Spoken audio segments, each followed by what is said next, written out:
let's talk about Regeneron Okay. for a couple minutes. It had earned, it probably sounds familiar to some fools because it earned an EUA for its antibody cocktail last year. That EUA has been reaffirmed a few times since, right? But a recent FDA announcement also authorized a different type of administration, I guess you could say, of the cocktail. Right. Can you explain those changes to us a bit and why the FDA, how they decided to expand the authorization? Sure, sure. Well, this is really good news for Regeneron because these are really two key things.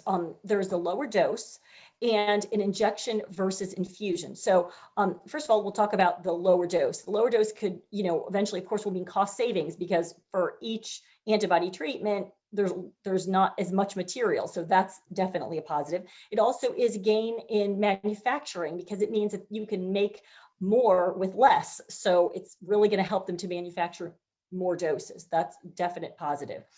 As far as the injection versus infusion, infusion has been something that's actually held people back from getting the antibody treatments. It's been on the healthcare setting side and on the patient side. The healthcare setting have kind of shied away because they've been so busy with COVID patients that the idea of having to set up infusion centers and staff them, sometimes they're just not able to. It's really, yet another thing that they have to do when they're really strapped. So that makes it kind of difficult. Whereas now an injection, it's much quicker. It's, a totally different ball game. And from a patient point of view, some people have also said, well, gee, I don't want to go into, hospital setting and sit there for an hour for an infusion. I actually feel kind of good. I don't feel all that bad because, this is for mild to moderate cases of COVID, but for high risk patients. So, some people might say, well, I don't feel that bad. I'm not going to go in and, get this infusion. Whereas if it's just an injection, it's easier to convince the patient.